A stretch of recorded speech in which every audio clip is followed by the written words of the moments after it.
Hello students, welcome back to Physics शाला।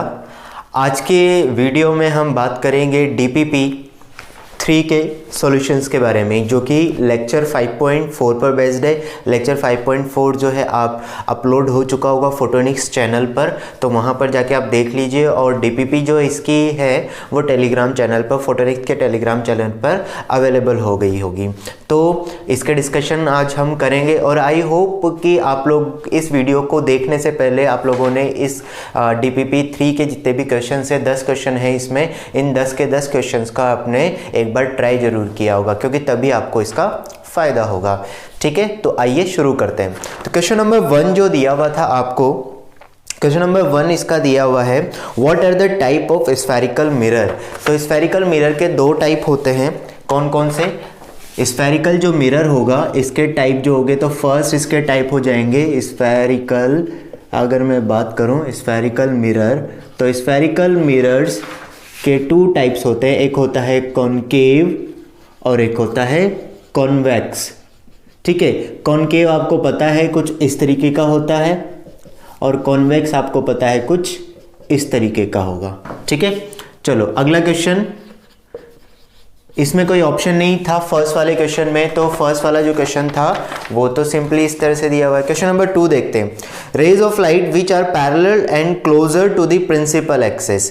कोई भी अगर मिरर है तो उस मिरर के प्रिंसिपल एक्सिस आपको पता है, तो प्रिंसिपल एक्सिस जो है इस तरह से बोल रहा है कि अगर मान लो मैं एक कनकेव मिरर लेता हूँ, ये इसका प्रिंसिपल एक्सिस है, तो इस प्रिंसिपल एक्सिस पर यहाँ पर ये पोल होता है, फिर यहाँ पर फोकस होता है और एक सेंटर ऑफ कर्वेचर होता है। तो इसके पैरेलल जो रेज आ रही होंगी और क्लोजर जो होंगी, उन रेज को हम क्या बोलते हैं, वो ये पूछना चाह रहा है ना। तो इस रेज को क्या बोल देते हैं, पैराएक्सियल रेज, और जो थोड़ी दूर होती है उसको हम क्या बोल देते हैं, मार्जिनल रेज। तो सेकेंड वाले का जो ऑप्शन हो जाएगा, कौन कौन से ऑप्शन दिए इसमें, 4 ऑप्शन है। मार्जिनल रेज ए, बी दिया हुआ पैराएक्सियल रेज, सी दिया हुआ लाइट रेज एंड डी दिया हुआ नन ऑफ दीज। अब किसी को कंफ्यूजन ये हो सकता है कि लाइट रेज, भाई लाइट रेज तो है ही सही, चाहे पैरा हो या, लेकिन स्पेसिफिकली वो क्या हो जाएगी, पैराएक्सियल रेज। तो इसका ऑप्शन कितना हो जाएगा, बी ऑप्शन इसका आ जाएगा। Next question number 3। Question number 3 जो दिया हुआ है हमें यहाँ पर, क्वेश्चन नंबर 3 की हम बात करें। क्वेश्चन नंबर 3 में पूछा गया है, distance between pole and centre of curvature is called. Pole और सेंटर ऑफ कर्वेचर के बीच की जो डिस्टेंस होती है उसको क्या बोलते हैं। तो इसी डायग्राम से देख लो, ये पोल है, ये सेंटर ऑफ कर्वेचर है, इसके जो बीच की डिस्टेंस है इसको रेडियस ऑफ कर्वेचर बोलते हैं। तो इसका आंसर क्या हो जाएगा, radius of curvature. Radius of curvature, तो रेडियस ऑफ कर्वेचर जो होगा, तो ऑप्शन कौन सा हो जाएगा इसका, सी ऑप्शन इसका हमारे पास मिल जाएगा। ठीक है, क्वेश्चन नंबर 4 की बात करते हैं। क्वेश्चन नंबर 4 बोला गया है, some paraxial rays falls on the spherical mirror of radius of curvature 20 centimetre then focal length. तो देखो आपको इस लेक्चर में 5.4 वाले लेक्चर में, स्फेरिकल मिरर वाले लेक्चर में सर ने बताया होगा कि जो फोकल लेंथ होती है स्फेरिकल मिरर की, वो बेसिकली होती है F = R-R/2 सेक थीटा। ठीक है, अब बेसिकली अगर थीटा जो है ये एक जनरलाइज फॉर्मूला बताया होगा, लेकिन अगर पैराएक्सियल रेज होती है तो पैराएक्सियल के लिए, फॉर पैराएक्सियल रेज के लिए अगर हम बात करें तो पैराएक्सियल के लिए फोकल लेंथ सिंपली R/2 हो जाती है, क्योंकि उसके लिए थीटा की वैल्यू जो है वो काफ़ी ज़्यादा कम, मतलब काफ़ी कम होती है। और जो मार्जिनल रेज होती है उसके लिए थीटा ज़्यादा होता है, हर रे के लिए अलग अलग होता है। तो ये वाला तो यूज़ करना नहीं है, ये वैसे फॉर्मूला होता है ये, इस पर एक क्वेश्चन भी मिलेगा। तो पैराएक्सियल रेज जो होंगी, तो पैराएक्सियल रेज के लिए क्या सिचुएशन आ जाती है, F = R/2। तो एफ आर की वैल्यू हमें दी हुई है 20 सेंटीमीटर और फोकल लेंथ दी कितनी हो जाएगी, तो फोकल लेंथ हो जाएगी यहाँ पर 20/2 मतलब 10 सेंटीमीटर। अब यहाँ पर ये पॉजिटिव होगी या नेगेटिव होगी वो चीज़ भी हम डिस्कस कर सकते हैं, लेकिन यहाँ पर क्या पूछा गया है, सिर्फ और सिर्फ मैग्नीट्यूड के बारे में पूछा गया है। ठीक है ना भाई, तो मैग्नीट्यूड के बारे में पूछा गया है, तो मैग्नीट्यूड कितना हो जाएगा 10। अदरवाइज जो हमें चीज़ पता है कि जो कनकेव मिरर होते हैं उनकी रेडियस ऑफ कर्वेचर नेगेटिव होती है और कन्वेक्स मिरर जो होते हैं उनकी रेडियस ऑफ कर्वेचर पॉजिटिव होती है। ये चीज़ याद रखना। कनकेव ये आपको सर ने समझाया भी होगा। तो कनकेव के लिए जो फोकल लेंथ होती है वो नेगेटिव आती है, यानी क्यों? क्योंकि उसकी रेडियस ऑफ कर्वेचर भी नेगेटिव होती है। लेकिन कन्वेक्स के लिए रेडियस ऑफ कर्वेचर पॉजिटिव होगी और उसकी फोकल लेंथ भी पॉजिटिव होगी। चलो भाई, तो अगला देखते हैं क्वेश्चन नंबर 5। अच्छा, क्वेश्चन नंबर 4 का जो ऑप्शन हो जाएगा वो हो जाएगा यहाँ पर बी ऑप्शन। क्वेश्चन नंबर 5 में दिया हुआ है अ मार्जिनल रेज, देखो अब आ गया, a marginal ray fall on spherical concave mirror with angle of incidence 30 degree and radius of curvature 20 centimetre, then focal length. तो मार्जिनल रेज के केस में ये किसके लिए है? मार्जिनल के लिए, मार्जिनल रेज के लिए। तो अगर एक मार्जिनल रे के लिए फोकल लेंथ की बात करें तो आपको क्वेश्चन में दिया हुआ है r इक्वल्स टू 20 सेंटीमीटर और जो थीटा दिया हुआ है वो 30 दिया हुआ है। तो फोकल लेंथ लिखूंगा तो r minus r/2 sec theta.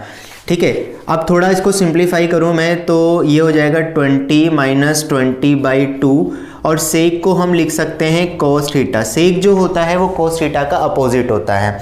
तो अब यहाँ पर मेरे पास आसान हो जाएगा का आंसर निकालना। ये हो गया 10, तो 20 माइनस 10 और cos 30 डिग्री।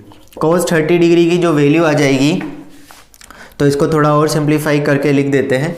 तो ये बन जाएगा 20 माइनस 10, cos 30 की वैल्यू जो होती है वो होती है √3/2, तो √3/2, तो 2 ऊपर चला जाएगा, बेसिकली होगा क्या? √3/2 होगा, है ना। अब ये √3/2 होगा तो इस 2 को ऊपर ले जाऊंगा तो ये बन जाएगा इस तरीके से। इसको सिंप्लीफाई करेंगे तो 20 माइनस 20/√3। अब एक छोटी सी चीज़ मैं आपको यहाँ पर बताता हूँ, छोटी सी चीज़ समझना कि होता क्या है एक्चुअल में।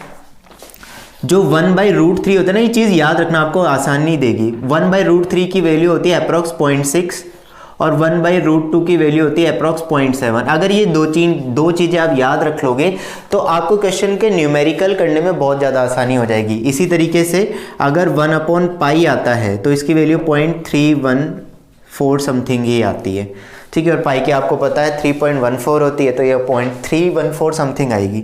तो इसको जब सॉल्व करोगे तो ये बनेगा 20 माइनस 20.6। तो आप इसको सॉल्व करोगे तो ये अप्रॉक्स आंसर आएगा 0.8। तो ऑप्शन जो इसका बन जाएगा हमारे पास आंसर जो बनेगा वो आएगा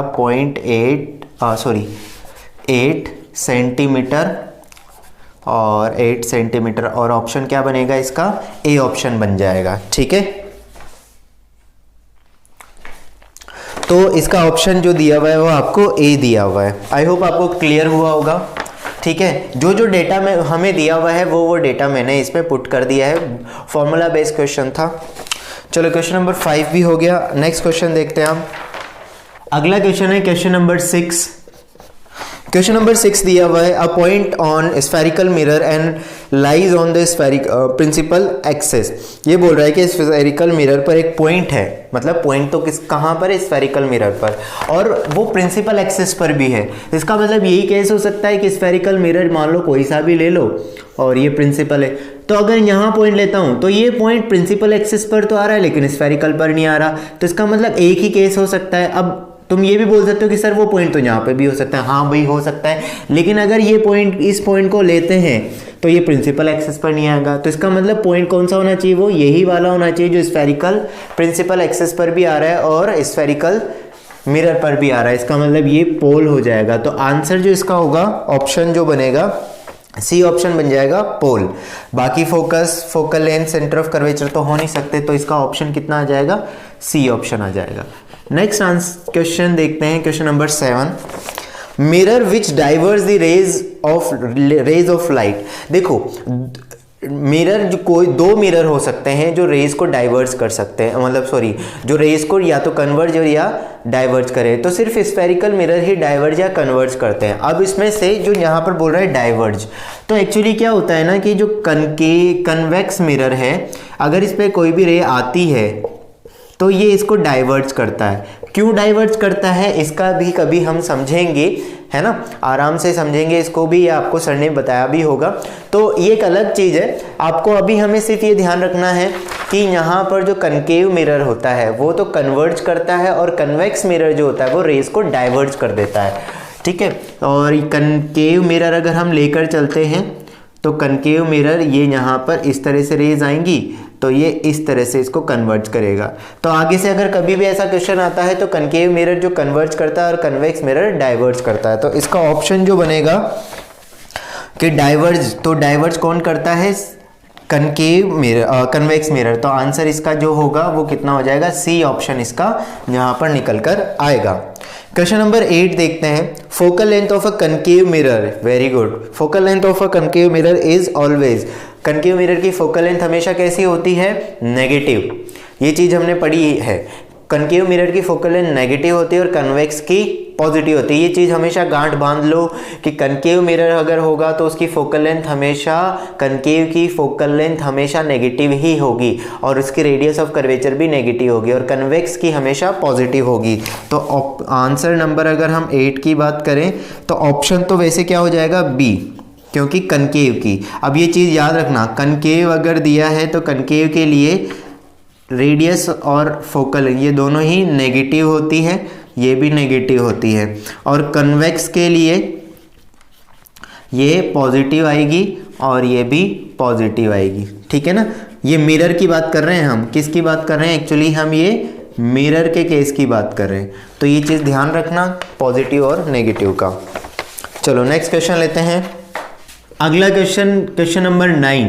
क्वेश्चन नंबर 9 में दिया हुआ है an object is placed at 20 centimetre from pole in front of concave mirror of focal length 15 centimetre, then position of image will be. तो ये बोल रहा है कि कनकेव मिरर है, इस कनकेव मिरर के सामने जो है इसकी radius of curvature, concave mirror की फोकल लेंथ हमें दे दी गई है, फोकल लेंथ 15 सेंटीमीटर है, और इसके सामने 20 सेंटीमीटर पर हमने एक ऑब्जेक्ट रख दिया है। ये ऑब्जेक्ट है कितने सेंटीमीटर पर, 15 सेंटीमीटर पर। तो हमें बताना है कि पोजीशन ऑफ इमेज क्या होगी, मतलब वी हमें बताना है।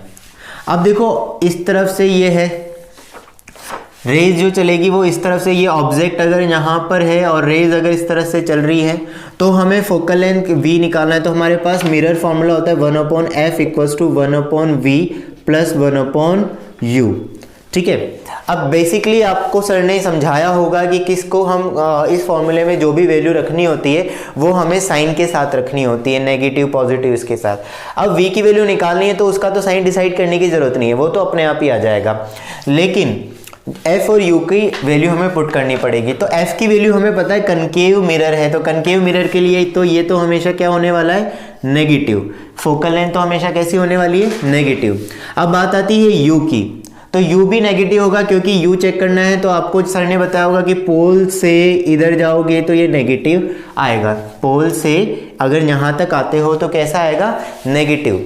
इस तरफ जाते हैं क्योंकि अगर ये वाली पॉजिटिव ले रहे हो तो इसके अपोजिट डायरेक्शन में ये नेगेटिव। या आप एक और चीज़ मैं आपको बता देता हूँ, आप कोई भी क्वेश्चन करोगे ना मिरर से रिलेटेड तो आपका गलत नहीं होगा। आप एक छोटी सी चीज़ जो सर ने बताई थी वो तो मतलब आपको पूरा डिटेल में समझा ही दिया होगा, मैं बस क्वेश्चन करने के हिसाब से आपको बता रहा हूँ कि जब भी आप इस तरह के मिरर वाले क्वेश्चन आपको दिए जाए, कनकेव मिरर और ऑब्जेक्ट सामने रखा हुआ हो, कनकेव मिरर के या कॉन्वेक्स मिरर के, रियल ऑब्जेक्ट अगर सामने रखा हुआ है तो आप ऑब्जेक्ट की जो लेंथ आपको दी गई है ना, ऑब्जेक्ट की जो डिस्टेंस आपको, पोजीशन जो आपको पोल से दी गई, उसको हमेशा नेगेटिव ही ले लेना, ठीक है ना। कुछ भी हो उसको नेगेटिव कंसीडर कर लेना। तो यहाँ पर u जो होगा वो -15 हो जाएगा, और f जो आपको लेना है ये लेना है आपको, सॉरी ये 20 दिया हुआ है, क्वेश्चन में मैंने थोड़ा गलत लिख लिया, ये आपको 20 दिया हुआ है और ये -15। बात समझ में आ गई आपको। आपको क्या करना है, u तो f तो हमें पता लग गया, कनकेव मिरर है तो कनकेव के लिए f तो नेगेटिव ही होगा, आंख बंद करके कर सकते हैं। u जो होगा, u भी आपको नेगेटिव ही लेना है, चाहे कनकेव मिरर लो चाहे कन्वेक्स मिरर लो। अगर दोनों के क्वेश्चन आते हैं तो आप u नेगेटिव ले लो। कॉम्बिनेशन में फिर अगर सिर्फ एक ही मिरर आ रहा है तो आप आंख बंद करके और u को नेगेटिव ले सकते हो, मतलब लिटरली आँख नहीं बंद करनी है और u की वैल्यू नेगेटिव ले सकते हो, गलत नहीं होगा इतनी गारंटी मैं लेता हूँ, है ना। अगर सिंगल मिरर दिया हुआ है तो आप कोई दिक्कत नहीं है, चाहे कनकेव हो कन्वेक्स हो, u को नेगेटिव ले लेना, रियल होना चाहिए। लेकिन 1/f तो ये आ जाएगा -15 इक्वल्स टू -1/v प्लस 1/- का 20। इसको सॉल्व कर लेते तो 1/v इक्वल्स टू 1/15 और ये प्लस 1/20, तो ये बन जाएगा इसका एलसीएम 60, ये -4 प्लस 3, ठीक है। इसको और सॉल्व करेंगे तो -1/60, तो v की जो वैल्यू आ गई वो आ गई -60 सेंटीमीटर, मतलब जो पोजीशन आई वो पोजीशन कितनी आ गई, -60 सेंटीमीटर इसकी पोजीशन आ गई, -60 सेंटीमीटर। अब -60 सेंटीमीटर है, इसका मतलब ऑब्जेक्ट इमेज जो बन रही होगी इधर कहीं बन रही होगी, इधर कहीं पे बन रही होगी, ठीक है ना। अब नीचे बनेगी या ऊपर बनेगी उसको भी हम डिस्कस नहीं करेंगे, है ना। माइनस नेगेटिव आ रहा है तो नेगेटिव इसका मतलब इधर बन रही होगी 60 सेंटीमीटर। अब क्वेश्चन में इसमें सिर्फ मैग्नीट्यूड, क्वेश्चन में ऑप्शन क्या क्या दिए हैं, 60 सेंटीमीटर है और ए ऑप्शन बी दिया है -60, सी दिया है 30 और डी दिया है -30, तो ऑप्शन बी इसका आंसर हो जाएगा, आंसर जो होगा इसका बी हो जाएगा। नेक्स्ट क्वेश्चन नंबर 10 दिया हुआ है। क्वेश्चन नंबर 10 में आपको सिंपल सी चीज आपको बतानी है, इसी से रिलेटेड है। क्वेश्चन नंबर 10 जो दिया है, क्वेश्चन नंबर 10 में पूछा गया in previous question 9 transfers magnification, तो मैग्निफिकेशन के लिए हमें निकालना होता है -v/u। अब ये माइनस हमेशा आएगा, ये याद रखना, ये फॉर्मूले में होता है, ऐसा नहीं कि v में माइनस है तो तुमने इस माइनस को हटा दिया, नहीं, आपको वैल्यू उसी के अकॉर्डिंग पुट करनी है। ये माइनस बाहर, v की वैल्यू क्या आई थी -60, तो यहाँ -60 रखो, है ना। हम कई बार कंफ्यूज हो जाते हैं कि यहाँ ऑलरेडी माइनस है तो ये नहीं रखेंगे, और u की वैल्यू आ रही थी -20, तो ये -20, तो -60 डिवाइडेड बाई 20 कैंसल, -3, तो ऑप्शन जो इसका हो जाएगा सी ऑप्शन, आंसर जो आएगा वो सी।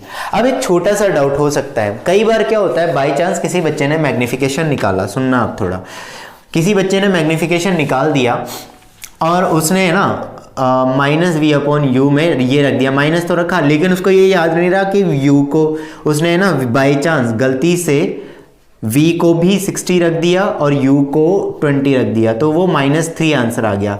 आंसर तो मैच कर गया, लक बाई चांस अच्छा हुआ अगर तुम्हारा उसी हिसाब से निकल गया तो आंसर तो मैच कर जाएगा, लेकिन अगर किसी और क्वेश्चन में ऐसा गड़बड़ हो सकता है, लेकिन ये निकाला जो है वो गलत निकाला है, मतलब आंसर सही आ गया, बात समझ रहे हो मेरी, आंसर तो सही आ गया, मैच कर गया, लेकिन हो सकता है किसी और क्वेश्चन में कुछ और दिक्कत हो जाए। तो ये चीज़ प्रोसीजर आप याद रखना कि v और u की वैल्यू विद साइन ही पुट करते हैं, ये नेगेटिव तो आता ही आता है बाहर, ठीक है। तो ये थे 10 क्वेश्चन, इस डीपीपी में 10 ही क्वेश्चन है डीपीपी नंबर 3 में। आई होप आपने काफ़ी सारे क्वेश्चन इसके अटेम्प्ट कर लिए होंगे, तो हम इसमें भी मुझे बताना कितने क्वेश्चन कितने लोगों ने अटेम्प्ट किए हैं, ताकि मुझे पता तो लगे, और डीपीपी आपसे सोल्व हो पा रही है या नहीं हो पा रही, ज़्यादा ईजी मतलब ज़्यादा डिफ़िकल्ट क्वेश्चन तो नहीं बन रहे हैं और ज़्यादा ईजी तो नहीं हो रहे हैं, ठीक है ना। आई थिंक मॉडरेट लेवल के हिसाब से चल रहे हैं जिस हिसाब से एग्ज़ाम में आते हैं। तो जो भी हो आप मुझे कमेंट सेक्शन में बताना। आप मिलते हैं फिर अगले डीपीपी के सॉल्यूशन में। Thank you very much.